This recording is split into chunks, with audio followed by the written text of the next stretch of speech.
Well, I pressed go live on OBS, so hopefully it is working. Right. Okay, yes, it is. It is working. Alright, so welcome to the Will and Trent Show. This is episode number 3, and this is possibly the biggest episode that we will be doing for a while. Maybe next month will be pretty big, but this month is like humongo, like wumbo sized. We got a lot to talk about. So I guess I'll let you do the first one. We're gonna talk about the ERRA album. You can give your thoughts first, cause I have to pull up my. Uh, yeah, I mean, it was a bit of a letdown. I mean, I don't know, man. I didn't expect too much from it. I expected a lot, but I also didn't expect too much after the singles dropped. I Hmm. said at the end of last year that ERRA was gonna kind of be this year's Invent Animate for me.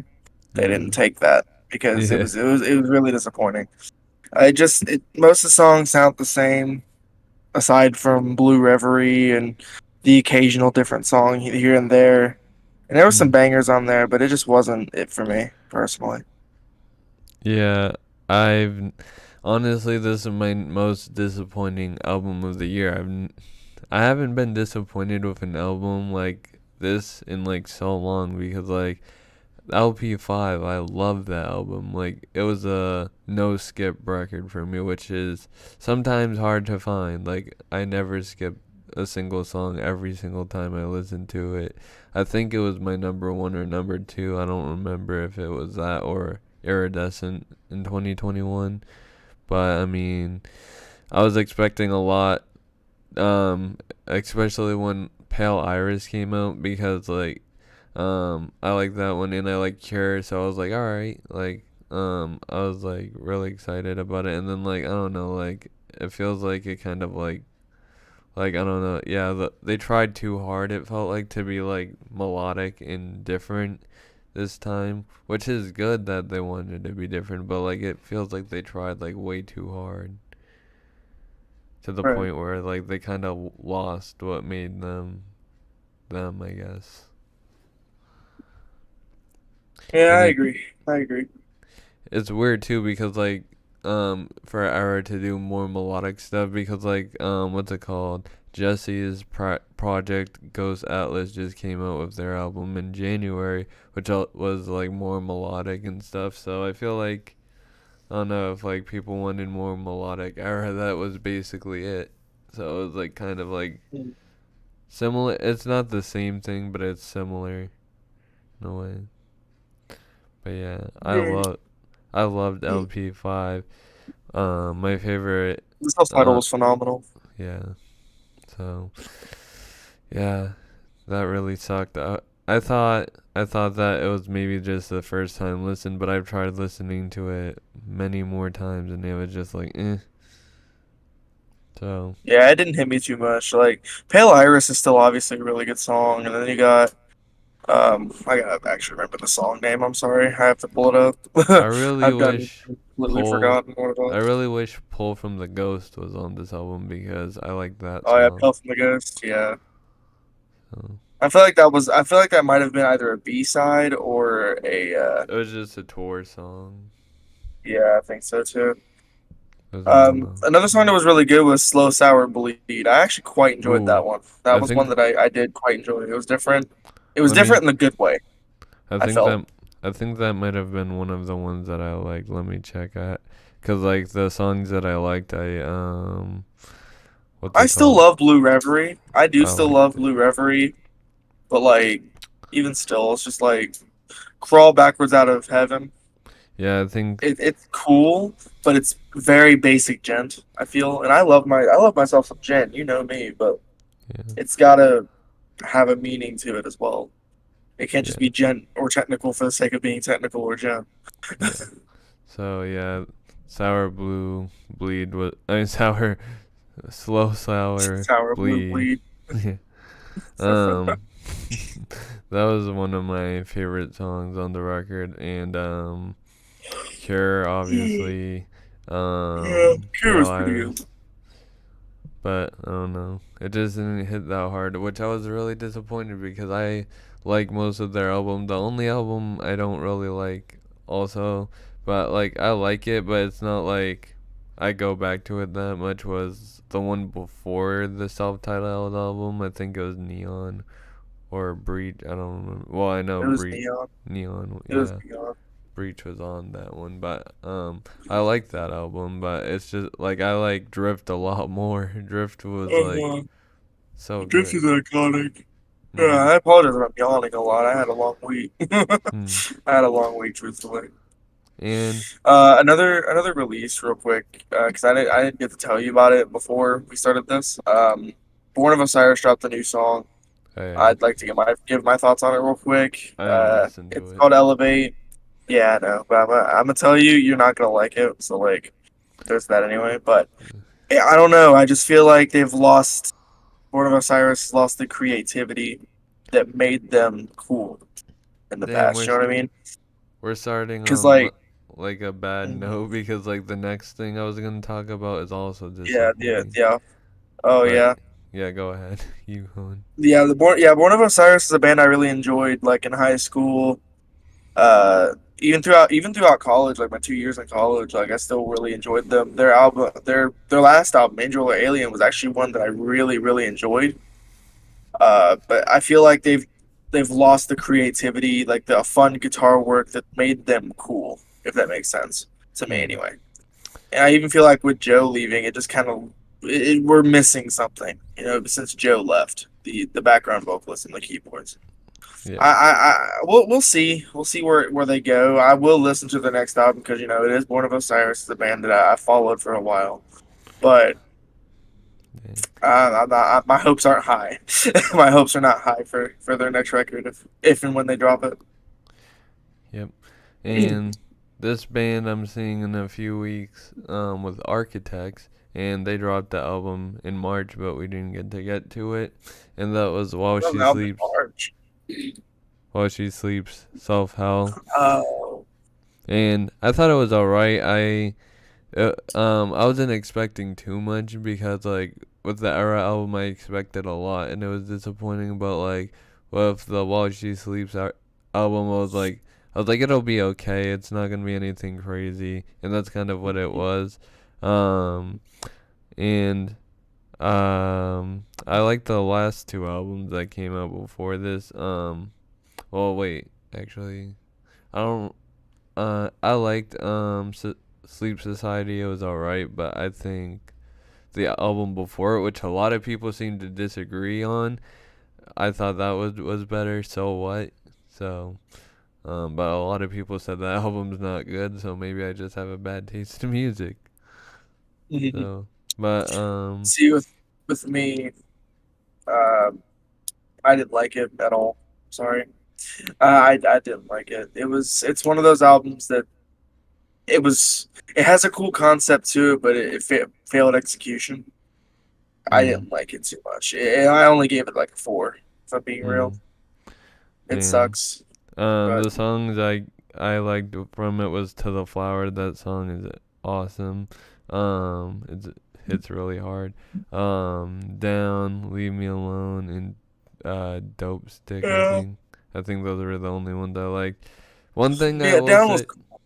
One thing I will say though is that Sean is a really underrated guitarist. He does like, um, I don't remember which song it was from these ones, but I know it was one of these. But it had like some cool like whammy lead intro or something, and he's like known for doing that whammy like lead stuff. It's right. like Yeah, really cool.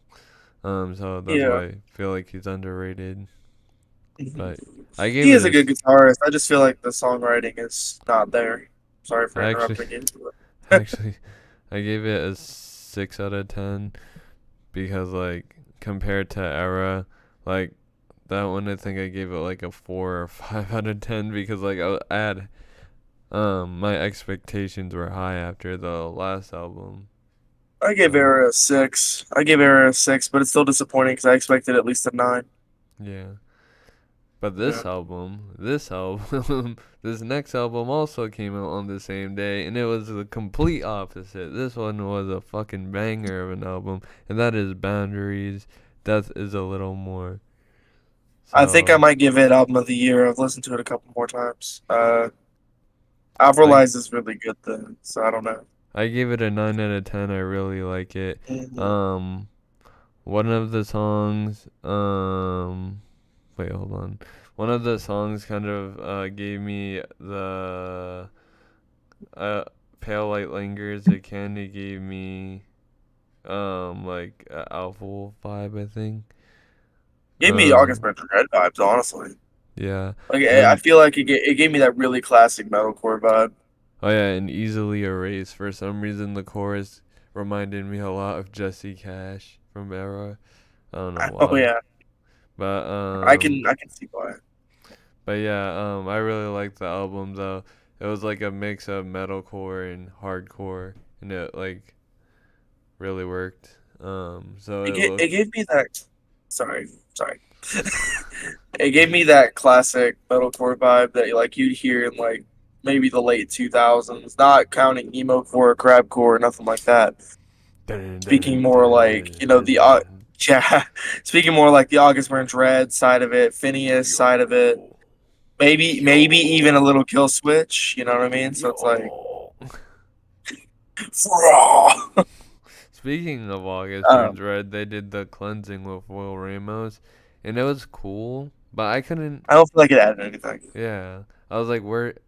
I was actually like, where's Will Ramos? Because like it didn't really stand out as much as I thought it was gonna be. I heard him immediately. I knew I've listened to August Burns Red long enough to differentiate between Jake's voice and someone else's. Jake And has that unique voice, you know what I it's mean? So it's funny like, though because like Will Ramos also has a unique voice. So I was like, okay, I should be able to catch it. I wasn't listening I mean, properly. Or, Jake's got that really like distinct voice. Like yeah, if you were to feature on say a Lorna Shore song, you could hear if it's Jake or not. yeah. Or like if you were to be on a Boundary song or a Phineas song for that matter, he was on a Fit for a King song a few years back. Oh You yeah, know, he was you could on hear that it's Humor. Jake. Yeah, you could hear that it's Jake. You know what I mean? And same thing goes for other vocalists like Ryan Kirby and even Will Ramos if you really want to look at that. Yeah, because But he was you on know, what's it called? Lifeblood from Brand of Sacrifice, and he oh came yeah, in like immediately. his mid voice is distinct. Everything else not really. His Yeah, mid voice is distinct. Like if he does mids, then yeah, you can tell it's Will. and But his like highs, I feel that's like too sometimes. as high as he can be. I mean, I don't know. Put him and Dickie Allen next to each other. I Yeah, don't know yeah. because like they sound very similar in that regard. But mids, no. Will Ramos has a distinct mid, but like with Jake Lurs, you know, you could hear okay, his lows distinct. Raw. He's got that fucking like it comes from the balls. You know Yeah. what I mean? So it's like his highs are distinct. You know, he even has a bit of a scream singy voice that you can always catch. So I really don't feel like Will. No disrespect to Will Ramos. Obviously, he's really awesome. I know he is. I don't feel like his feature added anything to that song, which was already pretty solid. So it's Yeah. like, you Yeah, know, for I me it enjoyed the didn't. last August Burnt Red album though. So it's like, it's whatever. Maybe I'm just biased. It's crazy how much I'm looking at my notes and like looking at how many notes I have for like albums, and these are albums alone, and then we got freaking singles too, and then Wrestlemania, holy crap.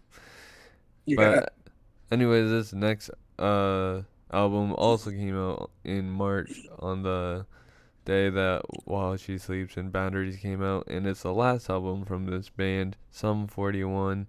Um, it was like it was really long. It was a 20 song album, but it felt like it went by pretty quick because it was like they're like what's it called, like punk rock emo or whatever. It was pretty solid. I enjoyed it. I enjoy.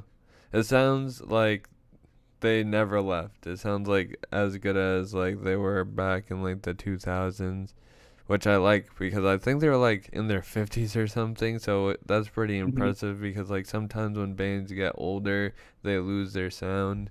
but no, they just still sound the same. And yeah, I really enjoyed it. Nothing really stood out to me, so I just gave it like a solid like 7 out of 10 because it's not bad, but it's not like crazy good or anything. So yeah, it's just a good album to like end their career. Mhm. I didn't listen to it, so I can't speak on it. Yeah. I didn't Anyways, listen. this album you did listen to, I listened to Mhm. right when I woke up when it came out, and it Mhm. was Eminence the Black. And Top that, tier, not album of the year. I know that's unexpected because I was hyping it up, but it's right up there with Boundaries and All for Less for me. yeah, Right up there, nothing's if gonna not be just my below it. nothing's gonna be my album of the year because I already know what my album of the year is, and it's not out yet. It comes out in like You're gonna cry if it's disappointing. You're it's gonna not cry if gonna it be. is. It's not gonna be You're gonna disappointing. you're gonna cry if it's disappointing because like I said that heavily about Periphery last year, and look what happened to Periphery. It was a great album, but it was still disappointing. So like, I'm and I was putting wrong about Era too. So like, you never know. Yeah, but unlike ERRA Periphery didn't disappoint with the singles, but unlike ERRA, they didn't disappoint with the singles. In fact, they get better with every single, but we're not talking about them right now. We're still talking about Imminence. Um, yeah, I really liked that album. I really liked more of the singles, which was kind of a problem with their other album, but like the rest of the album was still good. Just I prefer more of the singles because obviously they've sat longer and like I don't know, I feel like they were just the better, but the whole album was good. I gave it a 9 out of 10 because it was just really good. It's up there too for me. 9 out of 10. It holds my song of the year as well. The Black is just a beautiful song. Yeah, I love the title track is a beautiful track. It's still my song of the year, yeah, I think, because there's other songs that are really good that come with it, like that are on the album that weren't singles. Like "Come What May" is a pretty solid one. yeah. Um, uh, trying to think. Oh, "Call the Void" was pretty fun. Oh yeah, that was "Beyond the one of Pale," I think. and I know it's a single, but "Desolation" gives me like the classic metalcore vibe that I did not expect from Eminence. But Yeah, you know, there's that too. But yeah, it's a fun album. I It's a feel fun like album. this album was like what I expected with the Mhm. other album.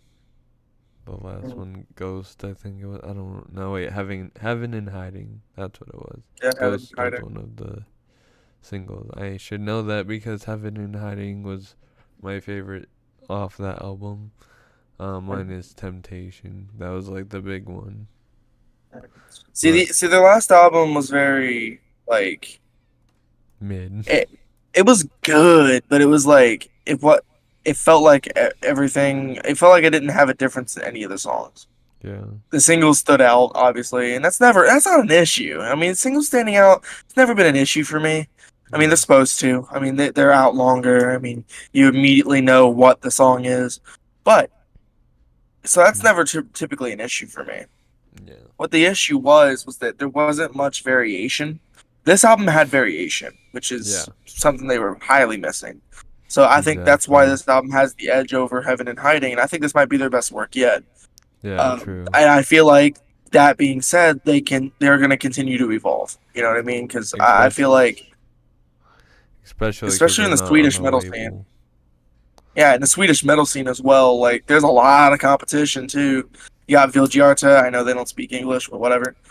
You got Humanity's Last Breath. You've got Which I Aviana, which sucks. I'm so waiting for something new from Aviana. If you really wanna go there, um, you can fucking talk about Marcus Vick by himself. You know, there's a lot Yeah. of competition coming from Swedish metal, so it's like this is a band that Alt's another one. This is a band that wants to stand out, and I feel like they're doing that right now. And I feel like they're just going to continue to evolve and stand out more and more as Yeah. their fan base grows. This But yeah, album. Yeah. This next album, I don't think you listen to.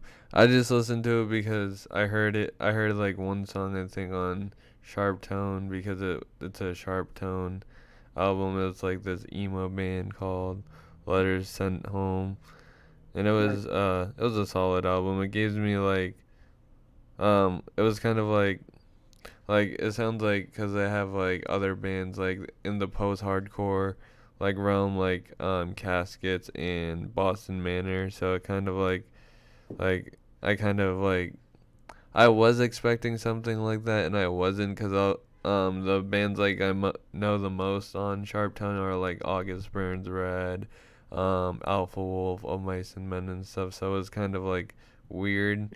I remembered after I listened to the album that all the Caskets and Hollow Front too, or not Hollow Front. I forget the band. I don't remember. I can't All think right. of the I can't think of the right now. Holding Absence, I think that was who's on Sharptown. Yeah. Anyways, yeah, it was a pretty solid album. I gave it like a 7 out of 10. It was good, but nothing really standed out for me. But it's their first album, so good for them. But this album, If I could this mention another album real quick that well I'm this sure you haven't listened to. this album is my second album of the year because I already know what number one is. This is Alpha Wolf, Half Living Things. It was really fucking good. They had like more fun parts with like Sucks to Suck, which I know you didn't like that one, but it had Mhm. also like more melodic parts, like Pretty Boy and Whenever You're Ready, and more traditional Alpha Wolf songs like Hunter, which was one of my favorites, Bring Back the Noise, and Double Edged Demise, which was another one of my favorites. I gave this album a 9.5 out of 10.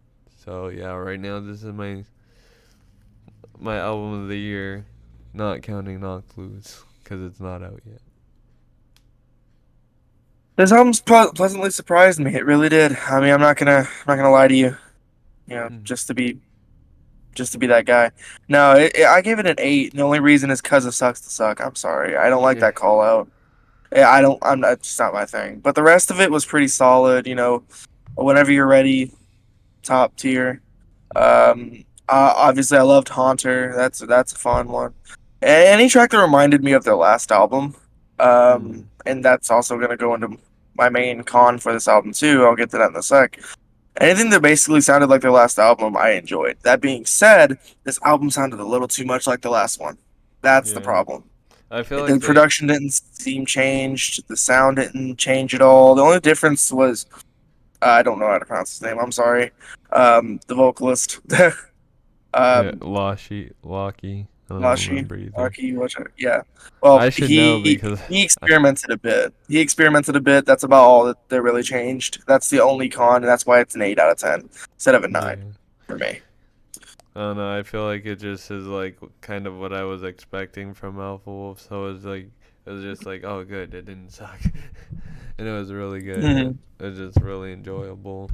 Um, I feel like they're gonna be big. They're already getting big. They're doing their first U.S. headline tour, which unfortunately I'm gonna have to miss because I decided to get Chaos and Carnage tickets because that was announced before Alpha Wolf, and they're both on the same day, which I wish I went to Alpha Wolf instead because I have to get a hotel for Chaos and Carnage. I wouldn't have had to get a hotel for Alpha Wolf, so that sucks. And also, Muir is one of the bands playing with them, so that also sucks because I wanted to see Muir. So yeah, um, why did I close my phone? I don't know. But we'll keep going with albums. I don't know if you listened to this album, but I was really surprised by it. I gave it a 7.5 out of 10, and this was a new album from Ingested. It was called, hold on, I have like stuff written. The Tide of Death and Fractured Dreams. It had more melodic parts, which I liked. And I wasn't really expecting, so it was like really impressive. And it had a feature from Josh Middleton of Silosis, formerly of Architects. Um, and it also had a feature from Mark Hunter of Clymora. I don't know how to say that name, but but yeah, I was really surprised. Um, let's see, the singles were really good, and the non-singles uh was what's it called? Hold on, I'm getting confused. I need to like add more spaces or something because like sometimes like I get confused. Um, I got Starved in Fire and In Nothingness. That was one of my favorites. That was the one featuring Mark Hunter, and Where No Light Shines was also one of my favorites. So yeah, Mm. but yeah, I'm assuming you didn't listen to that one. I did not. No, I've been busy all week. Exactly, you're slacking. Well, being an adult sucks dick, man. And I just realized that I forgot to put two albums that came out. Oh wait, no, wait, I did not forget to put them. I put them at the bottom of the list. Okay, well, I'll talk about these ones too. Both of them I gave. No wait, one of them I gave a lower rating than the other one. This one is A Ghost Inside, Searching for Solace, and I didn't really love it that much. It was like, eh. Like, Yeah, I wasn't really expecting much because I wasn't really sold on the singles, but like it was okay. I gave it like a 7 out of 10 or a 6.5, but like it was like it just felt like another metalcore album to me. Nothing really stood right, out. yeah. Yeah, I feel that. I agree. I agree on that. Yeah. Not much more to say. You said everything I wanted to And then the next one I was say. actually really surprised about because like I kind of thought that it was gonna suck too. It was a band that I was introduced from Knocked Loose, and that is CU Space Cowboy, and I was actually kind of Mm, surprised. It was like a good hardcore with like emo influences. Um, they had a feature from Courtney LaPlante. The only issue I would say is with this album is they released half the album like as singles, which Eminence also did that, and like it was a shorter record, which is a problem with them doing that on this album. So that's the only issue. I gave it like a 7 out of 10 because it was still good, but I think there was too many singles. right, yeah. See, my limit typically is four. No, I mean, that's my yeah. Blah, blah, blah, blah. Yeah. Sorry. Uh, anyway, what I was saying was my limit's typically four. If I'm looking for singles, I'm just like, okay, well, more album than single, please. You know what I mean? It's Yeah. like, Also the the same thing with Sleep Token's last album too. yeah, they had 6 singles, which was like 20 minutes of the album, and the album's only um 39 minutes. Yeah. So literally half the album's time was um singles. And the album is named after Finn Balor's finishing move. So that's cool. Girl, Yeah. Which by the way, that's an awesome finisher. That's one of my favorites because it just looks like it actually hurts.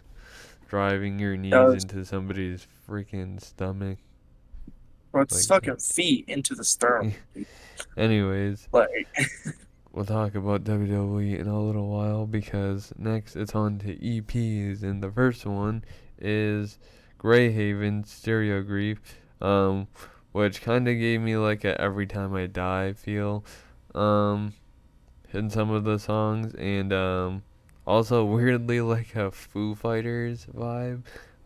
I saw them originally open for Great American Ghost in 2022, which that was the show I actually met Bryce, the vocalist of my band Blasphemous Obituary.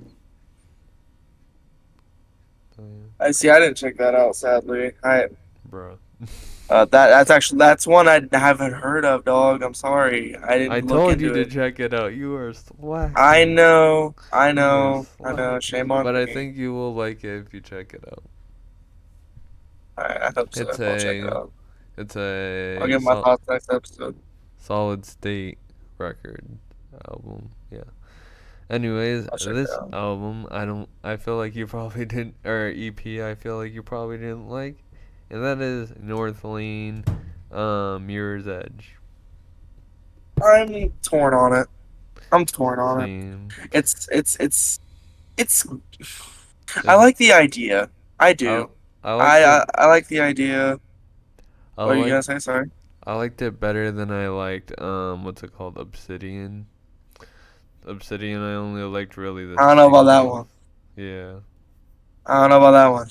We might Really, disagree on that one. you liked I Obsidian? actually quite enjoy. I quite enjoyed Obsidian I actually. thought you Like said you didn't like Obsidian. it was not as good as their previous work, but now that I've listened to it a couple more times, 'cause I listened to it before the EP dropped, Mm. and I like it more than what I did before. It's a very rare case. I gave it Typically, a I don't. 6.5 out of 10 because like it was just like it was alright. I feel like with this sound, if they work on it, improve on it, and all that, which they're probably going to, then this sound will work. But until then, I agree with the six and a half, maybe. Yeah.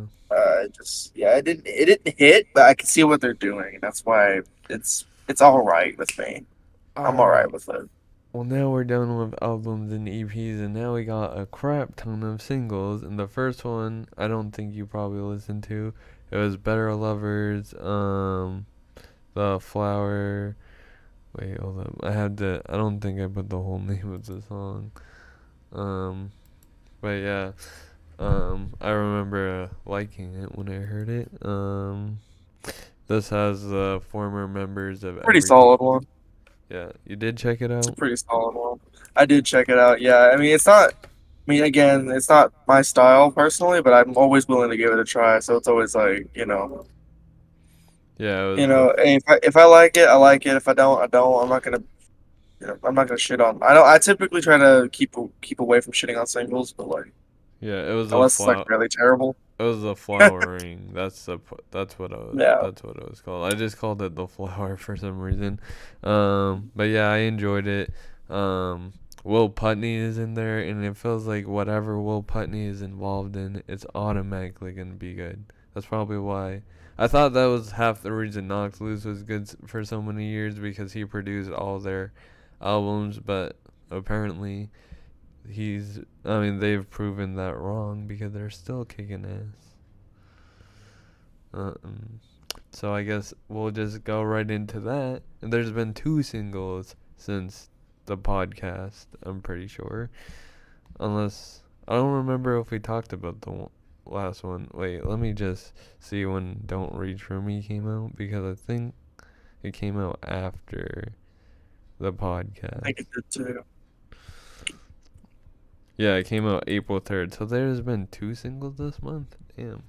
Well, anyways, Don't Reach For Me was pretty good at first. I thought it was better than Blinding Faith, which I still really like it. It was really cool. It had like blast beats and stuff. And but it felt like Blinding Faith had that more like standout moment, and like Don't Reach For Me didn't really have that, but it was still just a good Knocked Loose song. See, So with yeah. that, I'll have to disagree. With that, I'll have to disagree. I think Blondie Face my least favorite from the three singles. Yeah.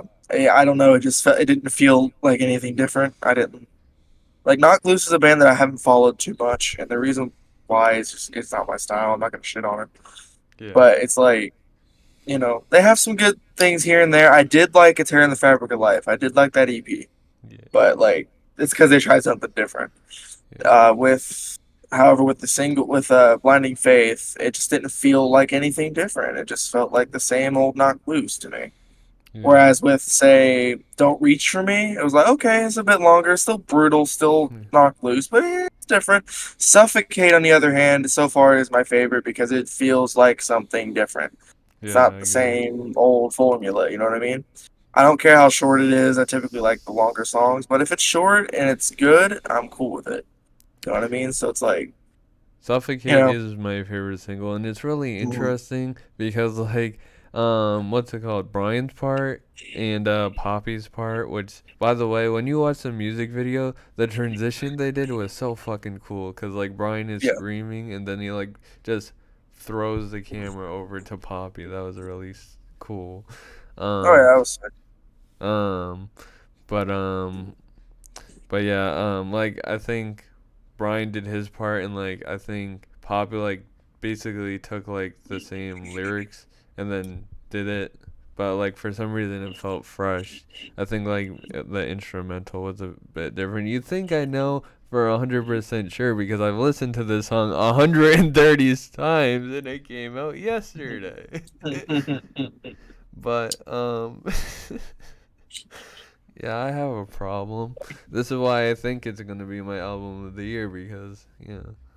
Um, but yeah, but yeah. Also, the fucking breakdown was awesome.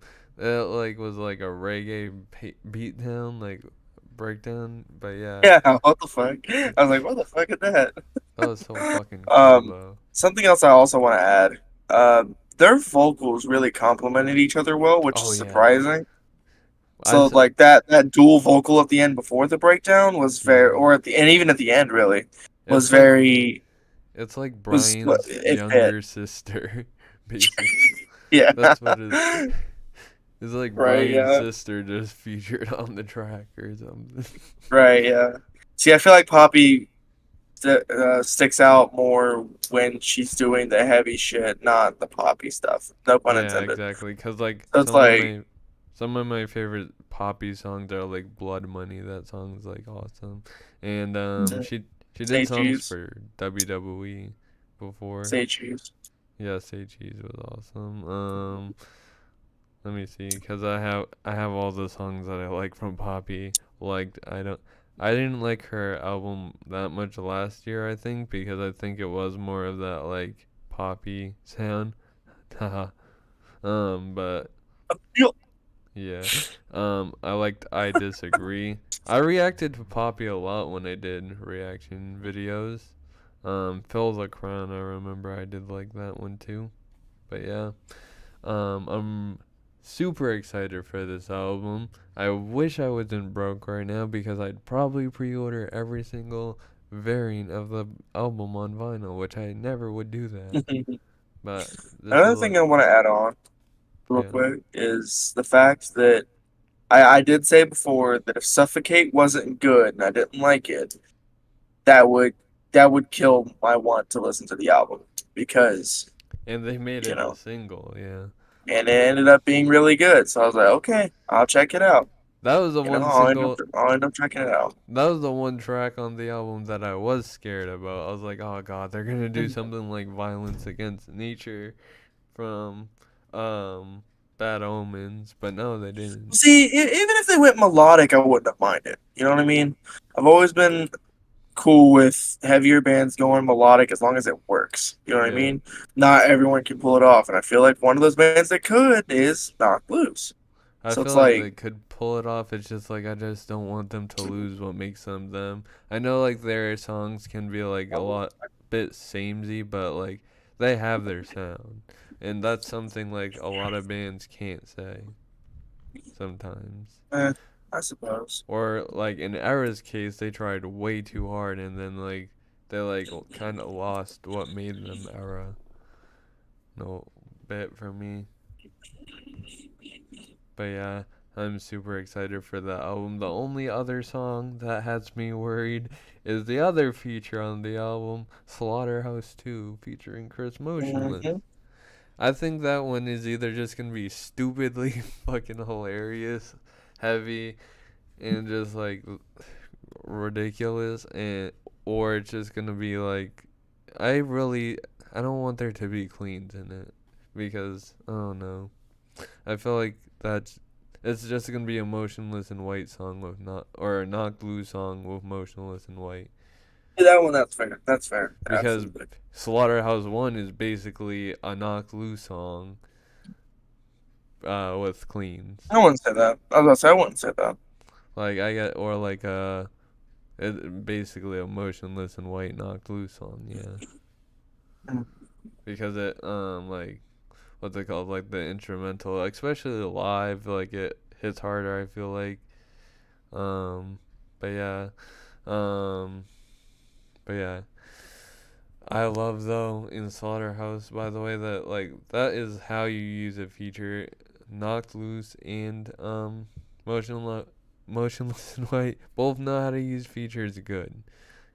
Mm. Be, except for on motionless and white, I take that back because I forgot they had Caleb Shomo on a red white boom, and that was not really that great. They just had him be like let's fucking go, and then like he did like one verse or something, and then he had Mick Gordon, which you couldn't really tell that he was on it because like nothing really stood out to make you say, oh It wow, was that, on the production. yeah, Is what but it like, was. Yeah. yeah, but like Monuments, like their whole album was produced by Mick Gordon. Like, cool. Yeah. Yeah, so also speaking of Mick Gordon, he's probably gonna be producing the new Bring Me the Horizon album because he posted like that he was at their show and Bring Me the Horizon like posted something of him like listening or like in the studio with them, so that's really exciting. It'll make it Um sound much better. Yeah, exactly. I think he worked on Kingslayer, if I'm not, or not Kingslayer, Parasite Eve, one of those, on Posthuman, which actually I could hear, especially for the breakdown they had like the and it kind of like reminds me of like Doom, like before, like I guess before like the riff kicks back in Rip and Tear. Cause it's like dun dun dun dun dun dun dun dun dun dun dun dun. Oh no! I was just listening to the Doom album the other day on vinyl because I spent like $50 on the record. Um, but yeah, damn, we're flying by this stuff because we are already like 1 hour or 45 minutes in. But speaking of Bring Me the Horizon and producers, this next song was produced by Jordan Fish, formerly of Bring Me the Horizon, and that's Architect's Curse. And I really liked it. The only thing is it's really cookie cutter. It just sounds um like um it's a step up from classic Symptoms of a Broken Spirit and even their last album before that. Which I like both of those albums, but I feel like it like sounded like an Architect song. It just was like a very cookie cutter one. That's it. I mean, I don't know. And this is where I'm going to disagree with you. I don't think it is a step up from the last album. And the reason why, the only thing that makes it sound like an Architect song is the fact that Sam's still on vocals. That's the Mhm. only thing that makes it stand out. That's my issue with both Seeing Red and Curse. I would have honestly been fine if Seeing Red was the only heavy song they didn't anymore. I Mm. not maybe I'm not a fan of the lighter sound. I'm a fan of classic Architects. But that being said, it feels like it's kind of forced. Doesn't feel like they want to do it, and Yeah. that to me kind of sucks because like they want to do the sound that they want to do, contrary to what people want them to sound like. Yeah. That's kind True. of messed up to me. I So really it's like like. it doesn't. It I, felt unmotivated. Is my I problem. really like classic Spirits of a Broken Spirit because even though like it's not what everybody else wants, you could tell it's what they want. Like the songs seem pretty passionate, and you could tell that by the Yeah. set list because most of the set list is that album. Which I'm Mhm. excited to hear it live, even though I I'm a mean, they're little. also getting older too. Yeah, true. You know. They probably So have like like, they want to calm down, maybe rest up. You know what I mean? Like, and they have 10 um, albums now, and if they do another one, they'll mhm. be going on 11. So they can Oh do. yeah. They've already like done everything, or as much as they can do for the metalcore scene. I feel like because they like release like 4 or 5 great metalcore albums. Um, I They've don't earned the right to do whatever the fuck they want. exactly. And that's what people need to understand. Yeah, That you they keep know, giving. I feel like Seeing Red though was like an Architect song like that they did one ago. Like give like a fuck you to the Oh, that's haters, exactly what it was. That's but exactly what it was. not really curse. Curse felt like bland. It felt like I was like I did do a reaction to it, but I ended up scrapping it because I was just like, doesn't like nothing's like standing out to me. Yeah, Um, yeah, you know what was yeah. really cool? They did For Those Who Wish to Exist, and then they did the Abbey Road version, which was really cool. It was Mhm, like an orchestra version of the album, where like they had like orchestra behind them. That was really cool. mhm. Yeah. Which one do you like better, the classic Symptoms of a Broken Spirit or For Those Who Wish to Exist? For those who wish to exist, it had more Yeah. highlights on it for me. It had more like high moments, high spots, and whatnot. Animals is Just like probably the best new Architect song. I wouldn't go that far. I Really? wouldn't. I wouldn't go that far. I would say that Discourse is Dead is better. Has the edge on it. Hmm. I'd even say Butterflies too. Hmm. Or Dead yeah, Butterflies. Yeah. yeah, Dead Um. Butterflies. Yeah, sorry, But yeah, what's it but called? Architects has already done everything that they can do in the metalcore scene because they've been in it since like 2009 when they had Hollow Crown. They did Daybreaker. They did Here and Now, but they kind of regret that album, and I could see why. I don't really. I kind of forget it exists too because it's not see, really great. they also have a thing about not sounding the same. You know what I mean? They want to change it up. They don't want to be just known for one sound. You Kind know of what I like mean? Bring So Me it's the like, Horizon. mhm. Yep. Yeah, but and that pisses me off that people compare anyone to any band. You know what I mean? Yeah, Especially a band like Bring Me the Horizon. No disrespect yeah, to Bring Me at all. I'm not a fan of them, but whatever.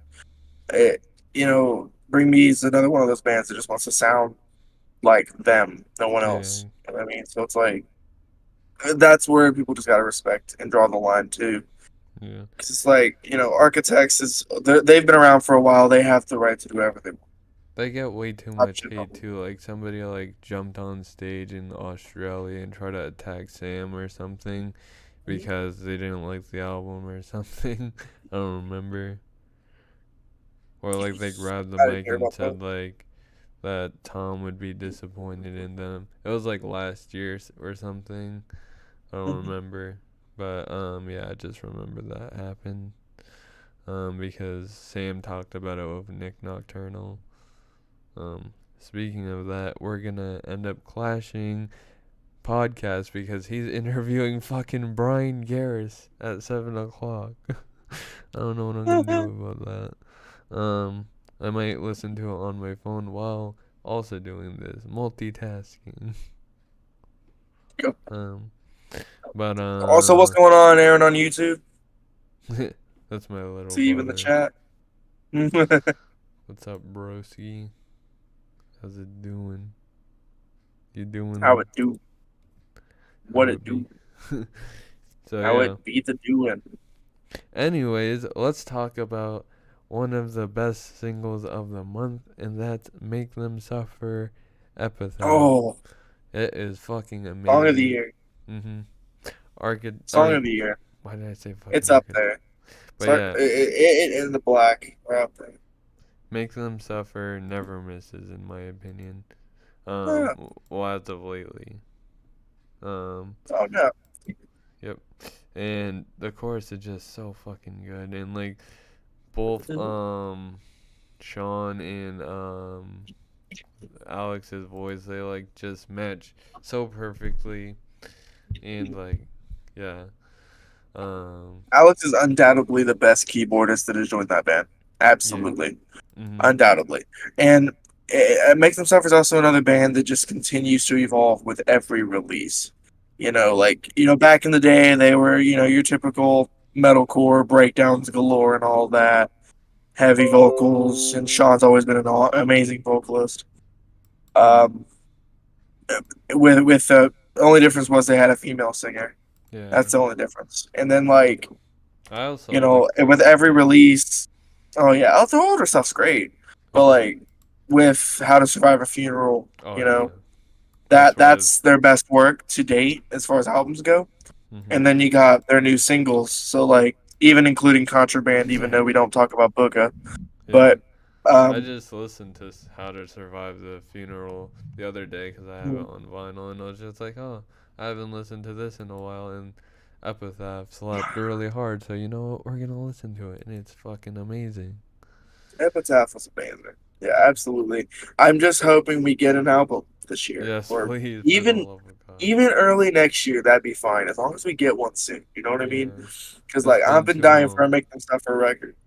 Yeah, the last one came out in 2020, and we'll be Mhm. pushing 5 years if we do it next year. So I hope they do it soon. But yeah, amazing as always from Make Them Suffer. Especially considering we have 3 singles with Alex now. You know what I mean? Yeah, So it's it's like, like and plus, all 3 of the singles have been put together on Spotify. Doom Switch, Ghost, Ghost of Me, and Epitaph have all been put together. So that's what's making me think that we might be getting an album soon. yeah, You know what I mean?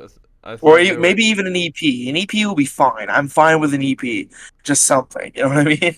I So thought it's they were like, gonna release the album date with Epitaph, but they didn't. So I was a little nope. disappointed.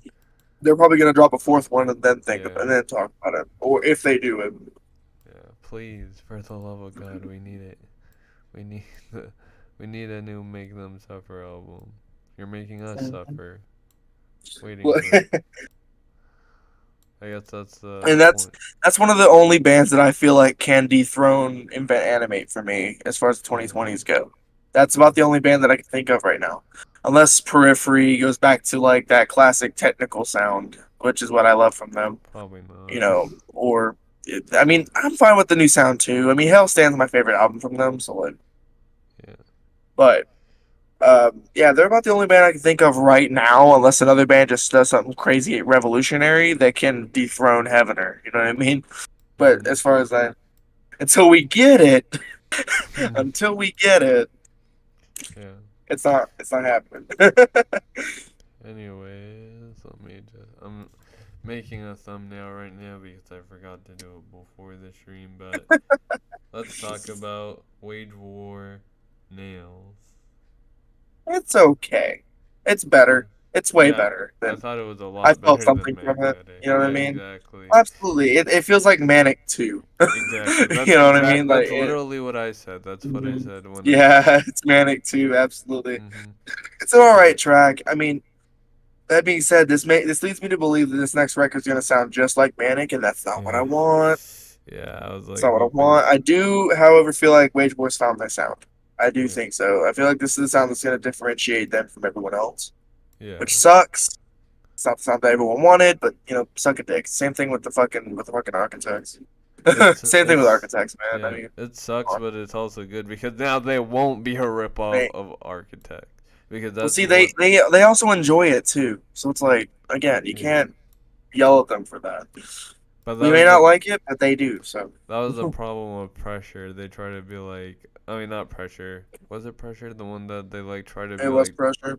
yeah, three different bands. Like they try to be Of Mice and Men, Architects, and like I don't know. It was like they're Low just was a really good track, though. I mean, yeah. Low, all things considered, it was still a pretty solid track, despite the Doomsday sounding riff. But at the same time, it's Even though like yeah, it's like there's other bands who use the Architects riff and people don't complain about it, but I guess since it was like a year because Wage War's after, huge. yeah, Wage War's also pretty big too, so there's that yeah, as or well. Wage, Because they're one of the figurehead metalcore bands, so it's like yeah, or Wage War was just like up and coming like at that time I think or something. I don't know. no, that Oh was yeah, the by that time it was their third album, so like people already knew who the fuck they were. So it's yeah, like they were kind of like how Currents is now, yeah. They except were Currents isn't like going a that route. tweener. Like they were like they're not Yeah. big, but they're not like small either. Oh no, But they're absolutely one of the bigger bands now. So it's like, yeah, cause as much as Pressure was not that great, this was a big reason as to why they're so big now. I still Pressure think was the though reason. I still think their best two albums are Blueprints and Deadweight. Blueprints Dead being weight. my favorite. I think Deadweight's better. Yeah. I think Deadweight's better because Oh it wait, brought out the emotion a lot more. never mind. Stitch is on dead weight. So Yeah, yeah. I was about to Yep. say.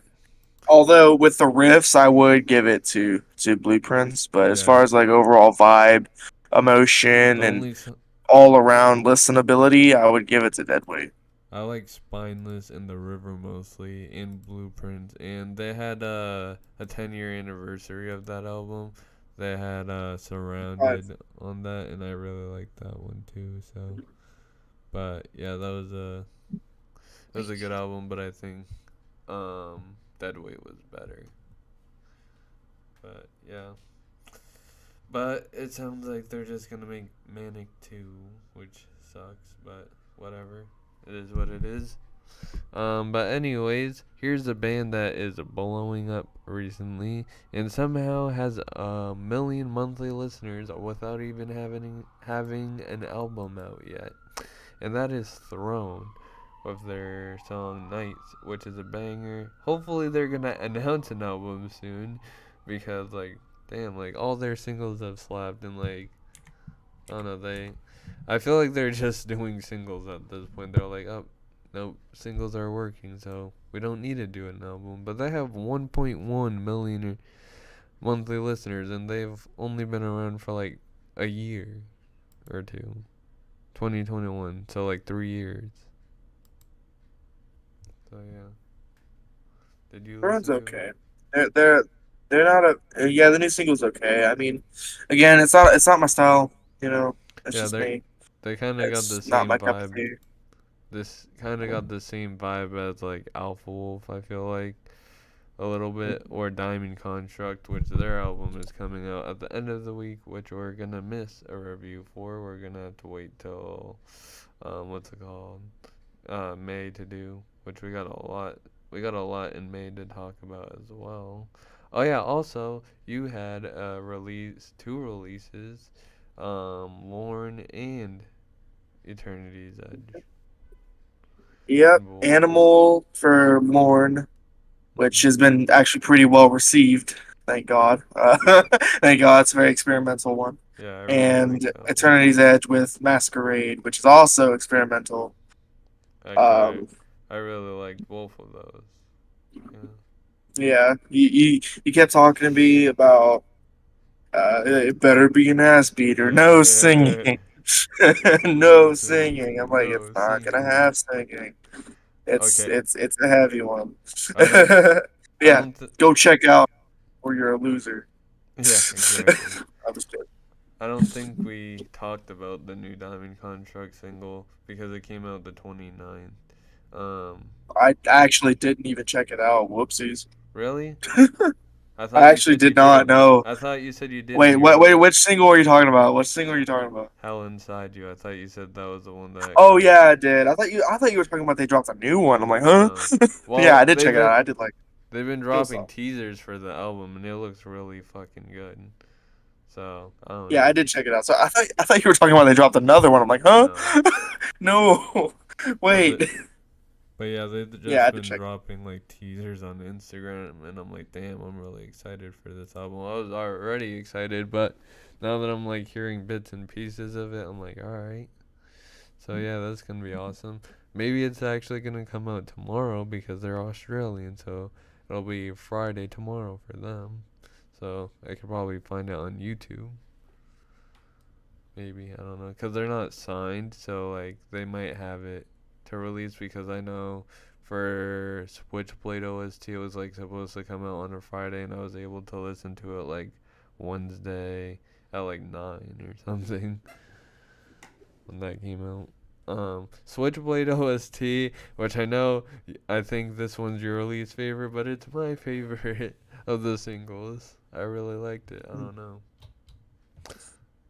Um, I forgot what I was gonna say. Oh yeah. So another band that I feel like we need to be looking out for because I completely forgot that they've been dropping music. Hmm. Reflections might be Ooh. dropping an album soon. Yeah. They've released three singles. They're not all together though, so I don't know if they're all three gonna be on the new album. But they dropped a track called Deva. it's solid. They're very heavy deathcore slash gent. Hmm. Um, it's Charles Caswell, you know, the Buried Alive guy. Hmm. That dude, it's his old band. He's not in it anymore, but it's his old band. That's how most people know them. But Oh they've yeah. been solid. I mean, they're getting better, so it's like I'll check it out definitely. It's if you're into heavy breakdowns and shit and technical guitar work, then that's the kind of thing. Hmm. An album that came out.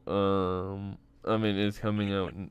Oh wait, no, an album that got announced this month for the future is Foreign Hands.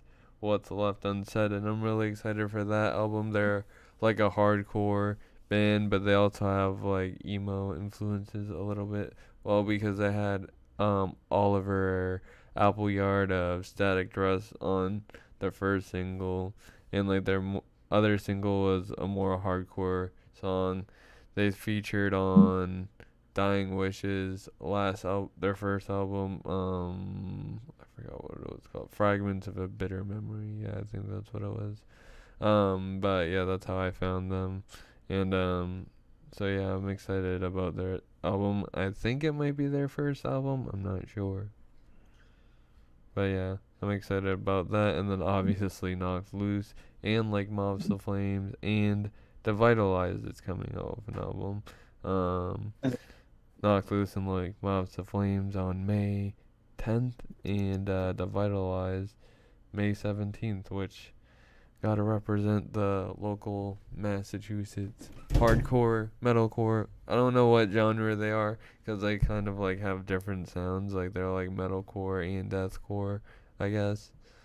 So yeah, but I'm excited for that. I've been following them since 2019, since they were a different band called Reverse the Curse, which they're having some songs like redone from that time period for this album, and the mix sounds really good so far, at least for a local band. Mm. So yeah, and for their first album, and they're like in my age in their 20s and stuff. So like that's pretty Mhm. freaking good. And they're like getting some good coverage. Like they were on Slam World. I don't know. Like there's like a video producer or I don't know something. But anyways, Slam Worldwide, I think it was. It's like for like deathcore releases, music videos, and like they upload it on there. But yeah.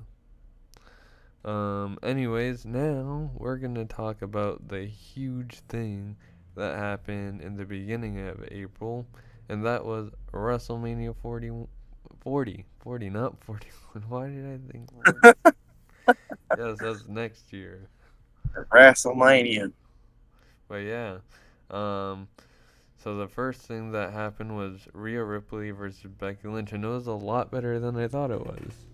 To be honest, Mhm. I thought it was just gonna possibly just be a squash match. Rhea Ripley just destroying Becky Lynch, but it was really cool, especially that finish. Like she like threw her off into the ropes and like hit Riptide and won the match Mhm. that way. And also, of course, we can't forget her entrance with Motionless in White. That was fucking sick. Um, Mhm. even though the only thing I would say is like I wish is they didn't have her real or the like theme playing in the background. I wish they were just playing it. But Right. Yeah. yeah. Yeah. It was a fun match. I enjoyed it. But yeah. I enjoyed it. It sucks that she got injured though. Oh yeah. Yeah, that just happened and Becky Lynch ended up winning the world title anyways, which everybody's getting pissed off when nothing's even happened yet. They don't see what's Yeah. gonna happen. I already know what's gonna Just happen. just got Grim. Just got fucking Grimm's toy show. Just like people are pissed. I'm people. Really? You're pissed? No, I'm not.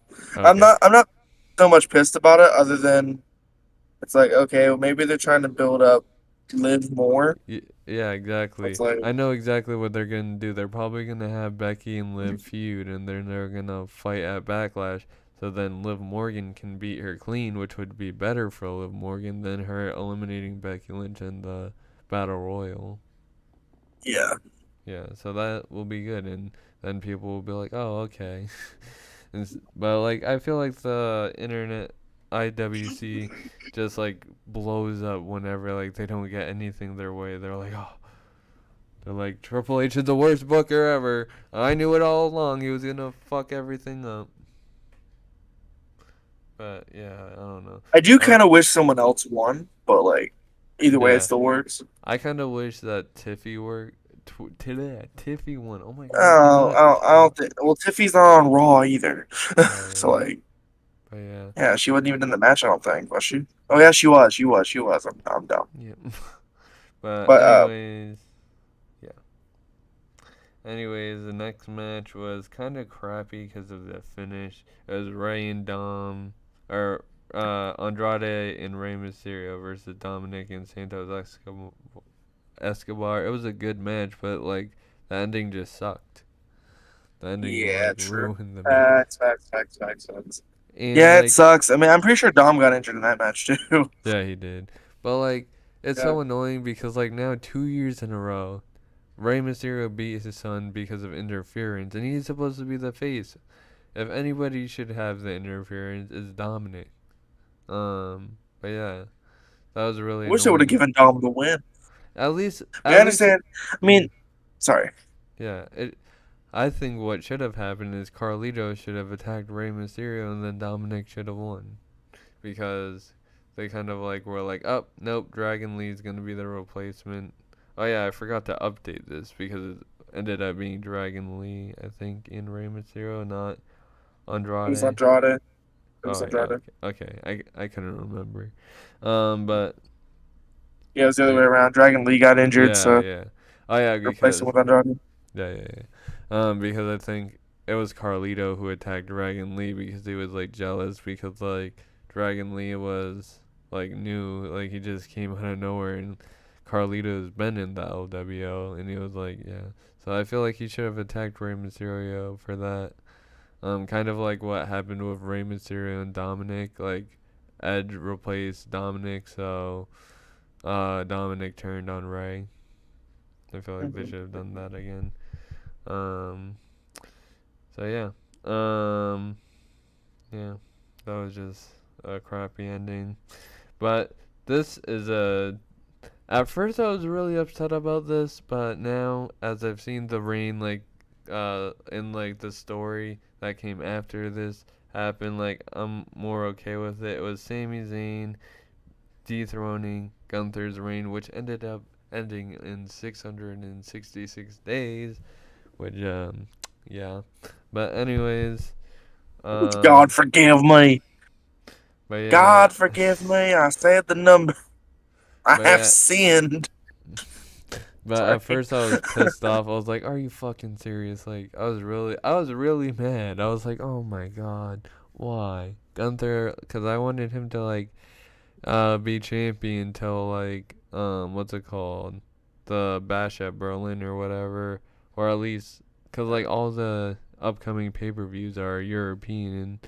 Um, When is so Bash at Berlin? yeah, in August. Bro, that But could be when he wins the world title. If he but wins yeah, it. yeah, That could be what they're trying to do.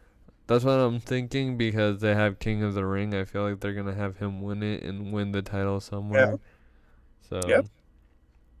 Yeah, so that I'm thinking too. Like, it's either gonna have him win King of the Ring. He's gonna go on another undefeated run. mhm. No one's gonna stop him. He's gonna go into a feud with Damian Priest. He might turn babyface slash tweener. You never know. And then because they're I trying to don't think build Damian Priest as like a heel, as a because now major heel. So like, they just broke up on Imperium, so I don't know. yeah, I don't know. I feel like at some point down the road, Gunter is either going to be a tweener or he's going to be the kind of baby face that's like, I don't associate with anyone. I'm Yeah, myself. I fight everybody, but like, fuck yeah. you. So Kind like, of he like might he might Brock be that kind of Lesnar guy. a Yeah, he little might be bit. that kind of guy, or I mean, he might go full baby face for the trip to Berlin, but we'll see. You know what I mean? But I feel like that might be where they have him win the world title. Dude, That might WWE be. is in such a great spot in a bad spot too because like they have either I think Gunther should go to SmackDown and take the title from Cody Rhodes because Drew McIntyre needs to win the fucking world title because his character work right now is so good. Um, That's true, but they also might send Drew to SmackDown. You know what I mean? Maybe yeah, send Drew and Sheamus both to SmackDown because it looks like they're going to try to start a feud with them. yeah. So, Either like, way, who knows? either Drew becomes Universal Champion, World Champion. I don't care. Just give that man a title, which we'll talk about that later. But yeah, he got a title and then he lost it. But yeah, the next match was Roman Reigns. Wait. No, it wasn't. No, it wasn't because I like wrote a bunch of notes. It was like yeah, okay. Yeah, it was like Roman Reigns destroyed Sami Zayn in like their elimination chamber match, but in this match, Sami Zayn didn't get destroyed. In fact, he like beat the crap out of Gunther. So yeah. Um. Anyways, what's the next match? Let's see. Oh yeah, it was the ladder match for the uh tag titles, which was a really good match, and they finally split the tag titles. Thank God. And Yeah. those fucking nickel belts are gone as well because now they've rebranded it. And those titles look fucking beautiful. Oh, yeah, they And do. Absolutely. people are complaining about the Raw tag titles. Like they're like, oh, they look, or not the Raw tag, the World Tag Team Championships. They're like, oh, they look like pepperoni pizza. I was like, what? I don't see it. I think they look fucking good. What the fuck? Pepperoni pizza? Yeah. But Bro. anyways, I feel like the champions were a good pick because DIY couldn't win the titles because they're on Raw. So what's it called? A Town Down under won the SmackDown titles and Awesome Truth, which is who everyone wanted to win one set of titles. They won the Raw Tag Team titles, and it was a really good match overall. And yeah, good winners. So yeah. I agree. Yep. Um, then, um, oh yeah, let's see, let's see. Oh yeah, then we got Damage Control versus Jade Cargill and Naomi and Bianca Belair. It was a solid match. It did what it needed to, gave everybody a chance to shine, and it obviously made Jade Cargill look good. I feel like they could make her like her and Rhea Ripley feud maybe next WrestleMania. That would be a fucking amazing match. I feel like possibly if they did it well. But that was like the only person I could see defeating Rhea Ripley. Unfortunately, no, she got injured though. But yeah, it was a good match. Yeah, I agree. And again, they did a good job making Jade look strong. That was a major thing, and that's something that it's kind of hard to do with someone like her. But she looks a lot better than what she did in AEW. Absolutely. Like I don't feel like she got the proper training that she needed in AEW, whereas in WWE, where she's been training at the Performance Center, I feel like it's helped her a lot. It's helped her blossom a bit. She's not, cookie cutter like she was before. We haven't seen everything of what she has learned or what she can do, but you know, judging by what I saw at WrestleMania, I really feel like that, if that keeps up, then we're in for a treat. You know what I mean? Yeah. And also, this next match is the most disappointing match of the night because I really had high expectations. I thought it could have been the match of the night, but it was Jay and Jimmy, and it was just eh. Yeah. It just like nothing Yeah. special happened. It was like a super kick party basically, because they kept super kicking each other. It was just like nothing else really besides Yeah. that. Yeah. Yeah, I felt like it could have been a lot better, and everybody knows that Jay can have a great match, 1-on-1. He has had a really good solo run. Jimmy hasn't really been doing anything though, so yeah, I feel Yeah, like it sucks. I honestly kind of expected like, and obviously don't like AEW, but like I feel like when they had FTR wrestle each other, oh yeah, I expected something like that. You know what I mean? Yeah. Like a top tier match between two longtime friends slash brothers, obviously. And I expected something crazy, but it really wasn't that incredible. Hmm. The right person won. I do believe Jay was the right choice to win, but I don't think Jimmy. I feel like. Oh wait, well now I feel like the Usos are gonna reunite because of what has happened recently with Tama Tonga or whatever his name is. Tamatonga, yeah. Yeah. Um, becoming the new tribal chief perhaps, but I don't know. We'll talk about that later because. No, that's Solo, though. Solo's the Yeah. new tribal. There's new tribal chief apparently. But anyways, Oh, then my, we got the main event, which was a bunch of overbooked nonsense. It was a good tag team match for what it was. It was cool that The Rock abused his powers like we thought that he was gonna do, and it was just a good match. But I and felt, I'll fire your ass. yeah, I felt like though that them winning the match ended up making it really predictable. Like, okay, Cody has to win at night too. Like if he loses like That's that, true, but it also kind of added to the story to like put it all against Cody. You know what I yeah. mean? So it's But like, plus it opened the door for the main event to be the main event for night two to be yeah, what it was. You know what I yeah. mean? So like, I feel like we would have gotten that if they didn't win. So it's like, I'm alright Anyways, with it. night two started with Drew McIntyre finally becoming world champion, only for him to cost himself the world title because he decided instead of just going to the back after celebrating, he decided to focus on CM Punk and like mock him, and then CM Punk kicked his ass, and then Damian Priest came and cashed in, and then bam, now Bondage Taker is the new world champion. I don't Bondage know. Taker. I don't know how. Like nobody was calling him that before, but then like right when he won the world title, they're like, "Oh, Bondage Taker." That's so weird. But God. anyways, yeah, I'm I really do feel happy. like Damian Priest is a good fit for the title right now. Though Yeah. he I was deserves it. scared because remember like a week before that I was like, up the Money in the Bank sucks. They're gonna ruin it. Damien's not gonna cash in successfully. But no, they actually really did really good right there. And they had two good moments. They had Drew McIntyre finally getting his moment. That's really the only reason why he needed to win the world title because he never got to win the title in front of fans. He already had two good WWE Championship runs during the pandemic era, even though they were during the pandemic era, they still were good. Um, and I feel like he'll have another good one soon. And they might be bringing back Broken Dreams because I don't know if you've seen on freaking social media, but they've been posting his Broken Dreams. So if they do, Yeah. holy crap, that's gonna be fucking amazing. I love that song. That's one of my favorite theme songs.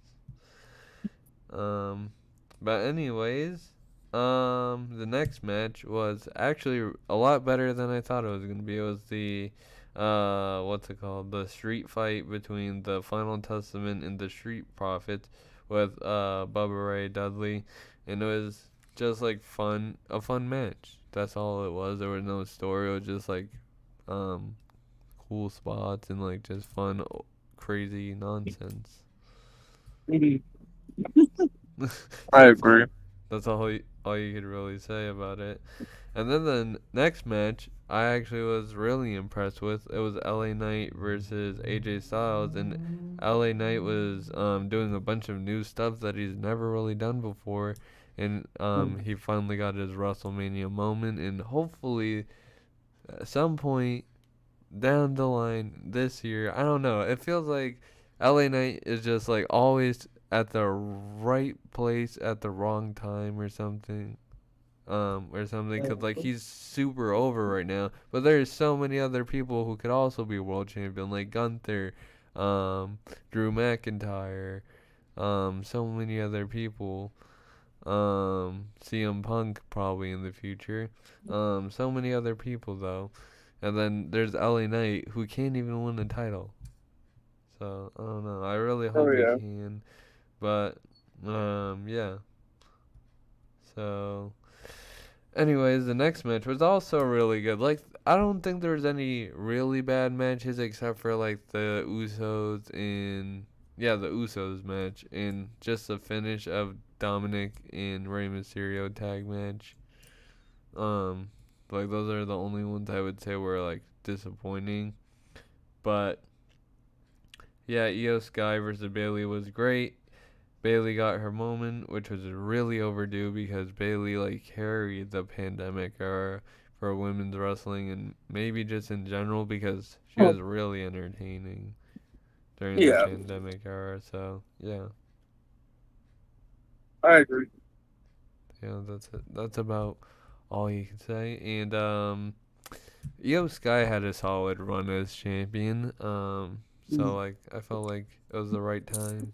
Hopefully, there's only one set of titles that WWE really needs to fix, and that's the women's tag team titles. Like every other title right now, it feels good, except for the women's tag titles. Those need work. The only So, issue with them is the fact that there's not enough women's tag teams.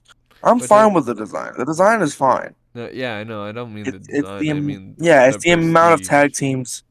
Yeah, the prestige needs to go up, and I feel like the only way, one, to get more tag teams, and two, to get an established team to hold them. You know what I mean?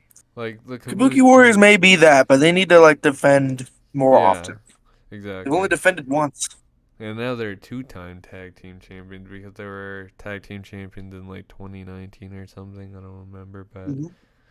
yeah, they have tag teams, women tag teams. Like they have Isla Dawn and Abla Fire and like a bunch of other women. They had like Katana Chance, I think, and I forget the other one. Caitlyn But Carter. yeah, they're a good tag team. Like they have women's tag teams. They just need to use them. So yeah.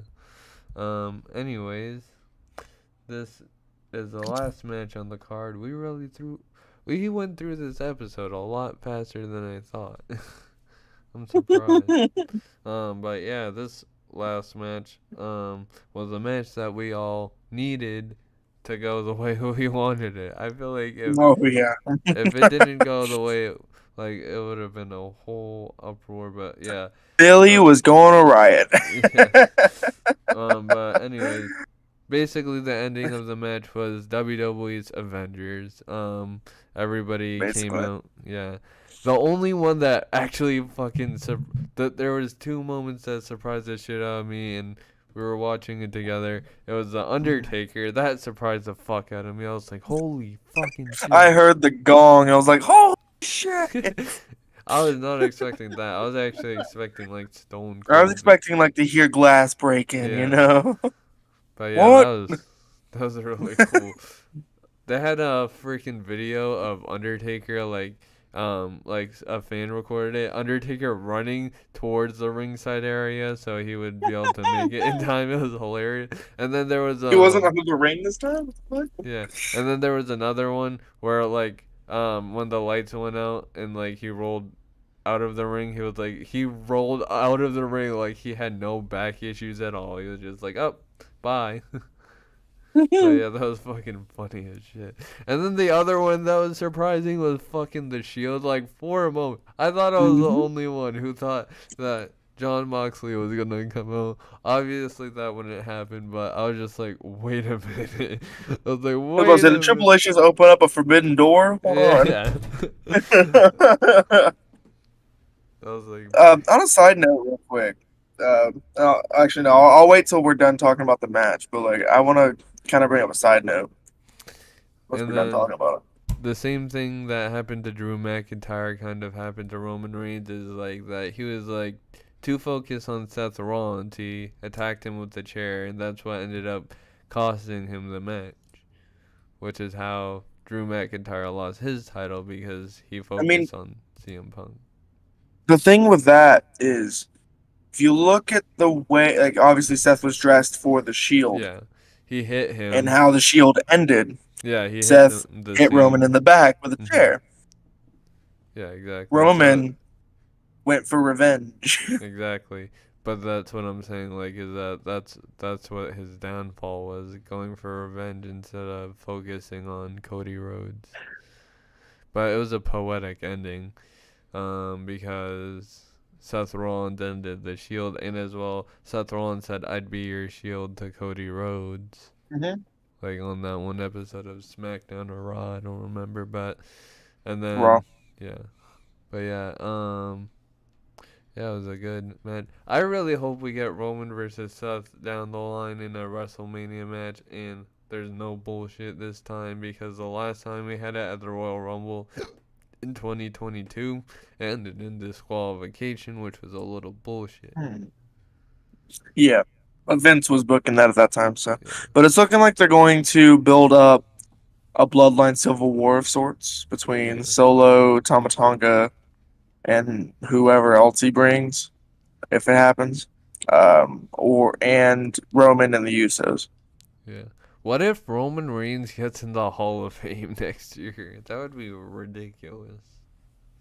I don't know. We'll see.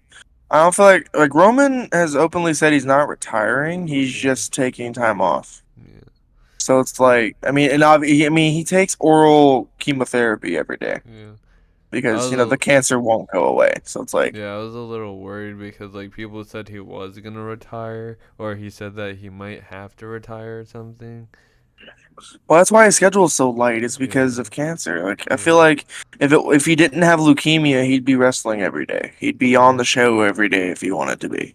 yeah, So it's like, people like to shit on Roman for having a light schedule, and I'm like, he's yeah. got leukemia.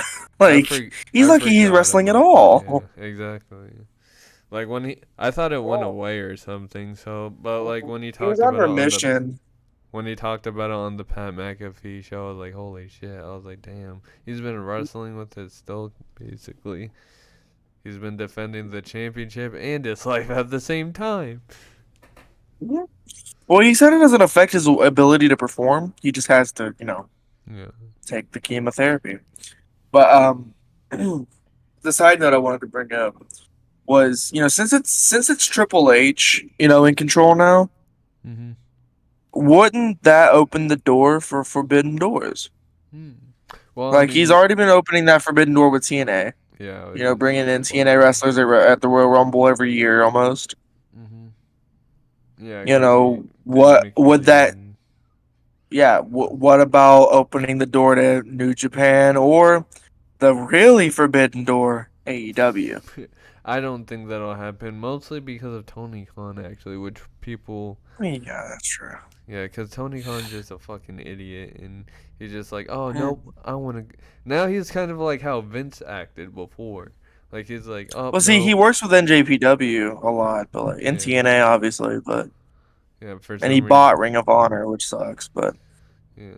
But, like, it feels like, for, like, he wants to just be better than WWE at any it's not gonna expense, happen.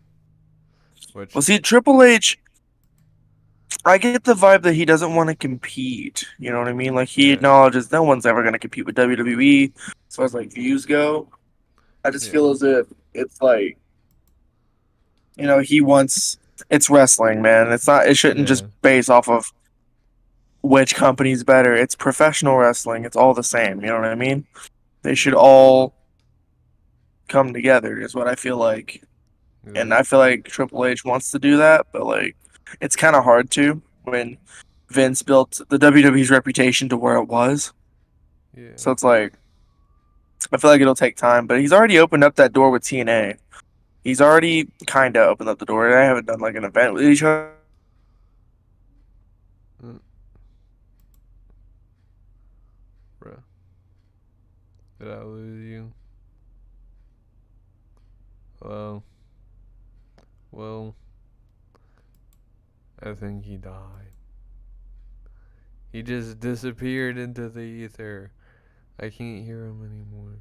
Where the hell did he go? Will, Will, he died. Damn. Well, that sucks. We'll give him a minute to come back, but damn, that sucks. Hi, internet crashed. Oh, yep. Okay, there you go. I was like, You were talking. I was like, oh, well, he's gone. Bye. He just. My internet crashed. Oh my god. Well, I'm on my phone now. Hi. Damn. What I was saying is, where did I leave off on? Like, where did it? You said that Triple Where H did? didn't really want competition or whatever, or care for Okay, competition. I would. Okay, yeah, yeah. That I get that vibe. I mean, he's already opened up kind of the forbidden door with TNA, with like the Knockouts champion being in the Rumble twice in a row. But I feel like I wish he would do that with the men's Rumble too. That'd be sick. Oh my god, But we'll have to wait and see.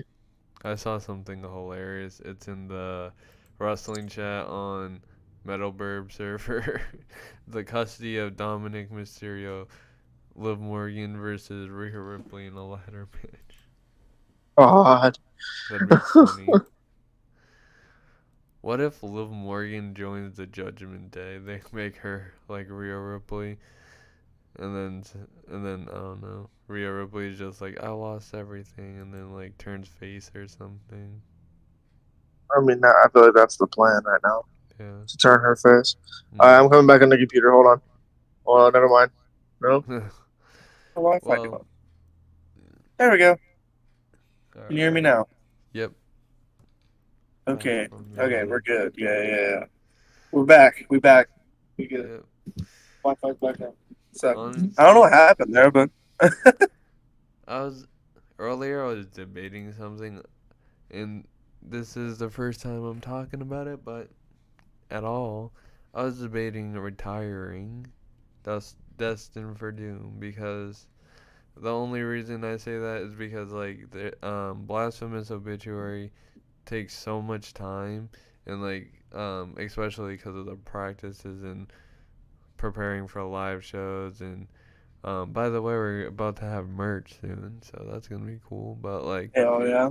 and the reason I started Dustin for Doom in the first place is because I wasn't in a band and I just wanted to make music of my own and now I'm in a band so it's like I want to keep the music of course that I've already made but I feel like I might like go on a hiatus or something Right. potentially but I'm not sure yet because like the drummer of Blasphemous Obituary like he has like meme ideas or something or like just different ideas that wouldn't work for Blasphemous Obituary that he's like pitches me sometimes so we might try to do something on Destin for Doom for that but if not I'm just gonna like be taking like it slow basically so don't really expect much Mhm. but I did drop a whole EP this year so yeah Eternal Right. Distillation, which that came out Yeah, if you don't check it out, you're a fucking loser.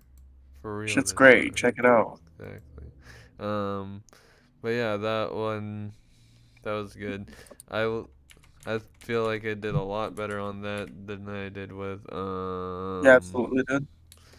the other one. Yeah, Absolutely. Evolve. Well, Um, I've announced the new EP for Lorne. hmm. Uh, it's called Complexity. It's gonna drop either in May or June. We haven't quite decided yet, but Hmm. you'll get it when you get it. You'll get it when it comes out. Also, I've dropped down to 8 monthly listeners, which it is what it is. I haven't really been promoting it as heavily anymore, but yeah, it is what it With is. the Yeah, with the release of Masquerade, I have shot from 53 to 61 again. So, Yeah. which is I don't understand why the fuck I'm getting more views. I've literally Right. even put your EP on my artist pick on Yeah. Spotify. I So I know. don't know. The good thing is I'm like, I have 30 followers. That's all I know. shit, I have 20. I have 28. So I have two more than you. that's 28. No, I don't keep no Lauren is score. up to 10. Oh. I feel like this EP will help it out a lot though. Also, I've like completely ditched my trap metal thing. I like Yeah. I was gonna bring it back. I deleted my social media for it because like I don't really use it or make music for it. People have been listening to it. I'm looking at it right now. I have 3 monthly listeners, which before was at like 0. So somebody's listening to it. But that's cool. I feel like the EP I released for it, it was like it had cool ideas, but like they could have been better. But I feel like the best song out of all the songs I had for that was Nothing Ever Changes, the first single. So Mhm. I feel like if I could try to make something as good as that again, then I would do it again. Basically, what I did is I like came up with the guitar riffs and the lyrics and stuff, and then I went on Fiverr and found somebody who was really good at making trap metal beats and like can mix my vocals, and they basically put all that together, and then yeah, and Right, yeah.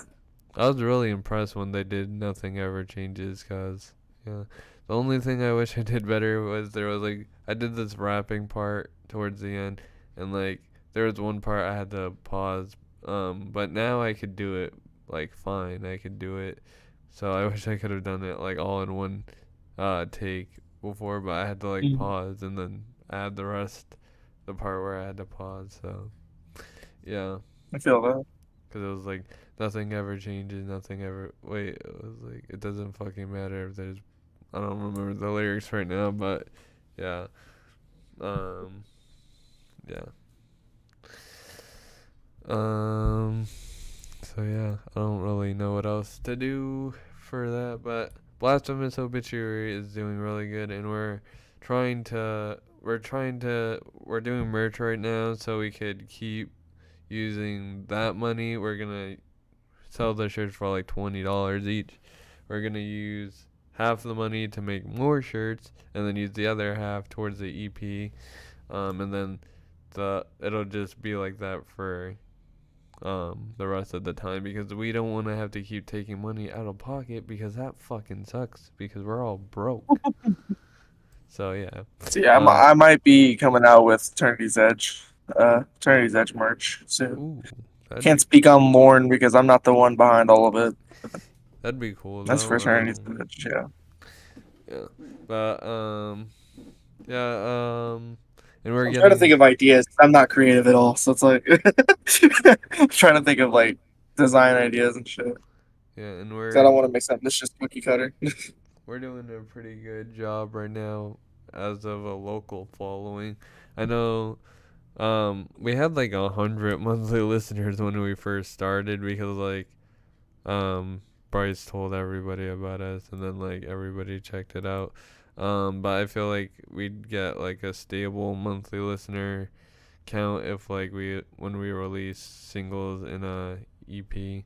We have 67 followers, which is pretty freaking good on Yeah. Spotify. Um, but yeah, I already know the track list for the EP, and we've already played. I think we've played the whole thing. We're going to be changing up the song "Society of Hate" a little bit because um Bryce kind of burns out a little bit because like it's like a bit of a faster song. So like we're gonna try to make it like a little bit more melodic, instrumentally at least, so that he could make it flow better. Or we're just gonna like make he's gonna try to make like vocal changes to make it work how we originally wrote it. We still gotta work on that. I already know the whole track list, and I can say it because we've already played every song live. It's "Fall to the Unholy," which we're gonna end up remastering because we just have that demo that I told Bryce not to release, but he released it anyways. But it Hmm. is what it is. People really like it surprisingly, even though the mix fucking sucks. People are like, "It's really fucking good," and we're like, "No, it's not." But okay. Hmm. And then we got No One Safe, which was better. The only thing is the drummer, Nate, he wasn't able to tune the drums. And it was kind of like we had to be quick with that one. So, but next time we're gonna like have everything tightened up beforehand before we get to the studio, so everything will be good. We're probably gonna remaster No One Safe as well. Because when we do record the EP, we're just gonna do it all in one go. Blasphemous Holidays, we recorded that all in here. I put my mic like up to the drum set, and surprisingly, it sounded a lot better than it should have. In my Mm. opinion, at least. For like, it wasn't even like professionally mixed or mastered either. So like, I mean, it sounds pretty good for what it was. A lot better than Fall to the Unholy. So yeah, but yeah. Yeah, I feel that with the production shit because like I'd like to think I'm doing better with production for Eternity's Edge Mhm. personally. It's like I do it all myself, so it's like I'd like to think I'm doing better with it. My vocal production could still use work, but Yeah. like the overall instrumental, I'd like to think is doing better.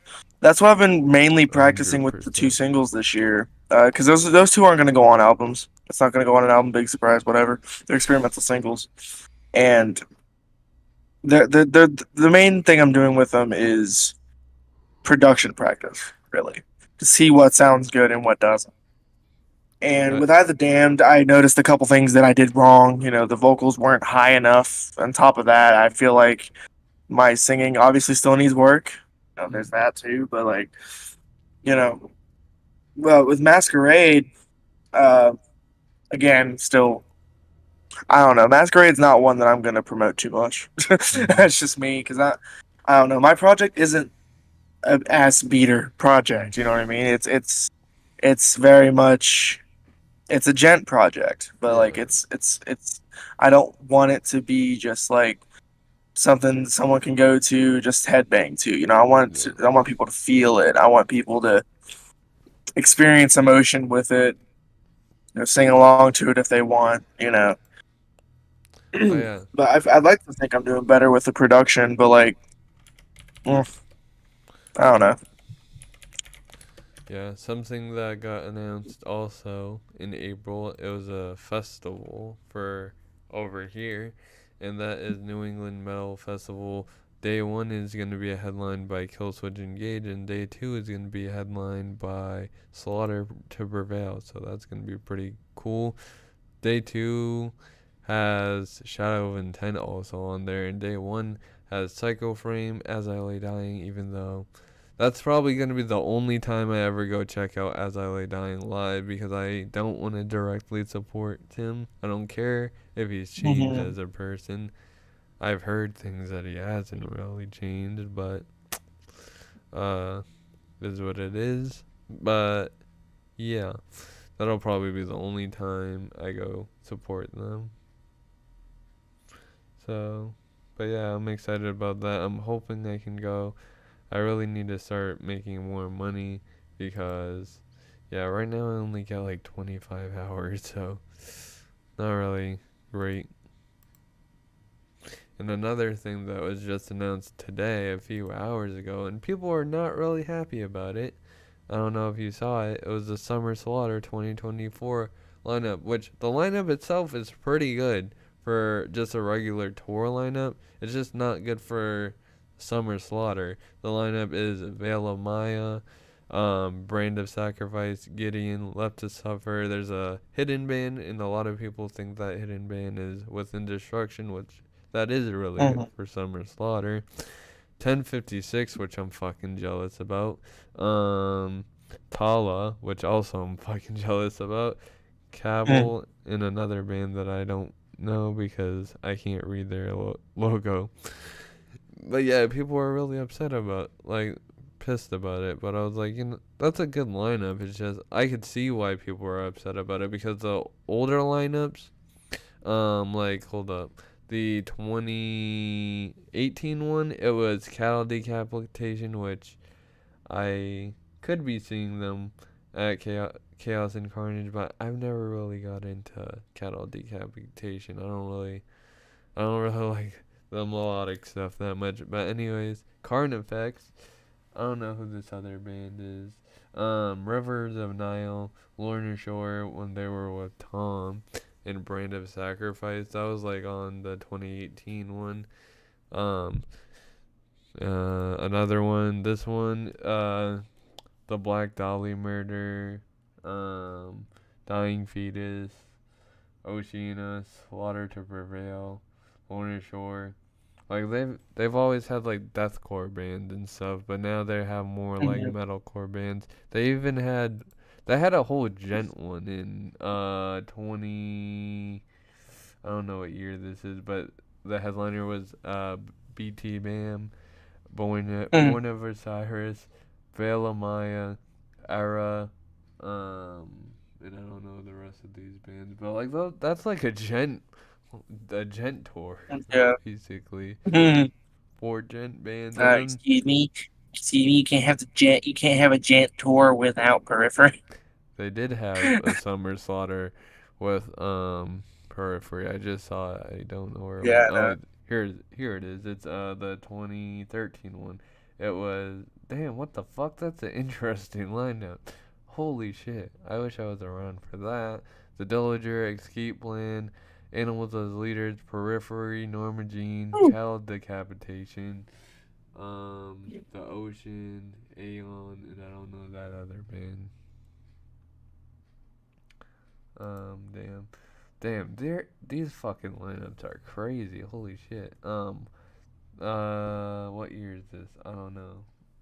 20, 2015. Arch Enemy, Born of Osiris, Veil of Maya, The Acacia Strain, After the Burial, Cow Decapitation. Holy shit, what the fuck? Okay, this one is fucking crazy. This is 2011. Oh my god, holy shit, okay. The Black Dolly Murder, Whitechapel, Darkest Hour, 6 Feet Under, Dying Fetus, As Blood Runs Black, Oceano, and I don't know who that other band is, but damn. I fucking really want As Blood Runs Black to come back, but I don't think they will. So, it is what it is. Mhm. Their guitarist was Dan Sugarman of Ice Nine Kills. So while he's on their later albums, even though he wasn't on my favorite album, which was their first album, Allegiance, which in my opinion is still their best one, but it's okay. um, but yeah, that's about it. I'm going to a bunch of shows next month. Like May is a really huge month. I made a post on Facebook about it because I was like really excited about it. It's like I'm going to see Chaos and Carnage, mostly for Humanity's Last Breath. I'm going to see the Amity Affliction with Currents and Dying Wish. I'm going to see Architects with the Mice and Men and While She Sleeps, Electric Callboy. So yeah, that'll all be fun shit. So yeah. Mhm. That's about it. That's about everything I have to talk about. I don't really have anything else to talk about, I don't think. Yeah, I mean, I've been trying to think of something else, but I can't. but I can't. I mean, but yeah, I'm kind of surprised at this album. I mean, it's not this album. This just album. this yes. Yes, it's the album, The Will and Trent Show. This is only Yeah. single number 3. Um Wow. but yeah, I'm surprised at this More to episode. come later. Yes. I'm surprised at this 12 episode. tracks. Mhm. And the next year will be the Trent and Will show. Exactly, we got Oh, you. But yeah, I'm surprised that this episode is shorter than the first episode. The first episode was 2 hours and 10 minutes, and I thought we had like it's we had a great. lot to talk about. I guess because we had like all of January stuff. We had Yeah, Wrestlemania predictions, and then we had all of February. So that's true. we had That's two. true. We did start this a bit late, so Yeah. it's Um. alright. But Whatever, I yeah, guess. and I just realized that I'm missing the Nick Nocturnal Brian Garris interview right now, which is that's okay. I hope he's gonna Okay. upload that on YouTube. But anyways, that's Brian it. Garrison over here. Arf arf. Anyways, anyways, hope you guys enjoyed, and Oh fuck. so yeah, see y'all next month for episode number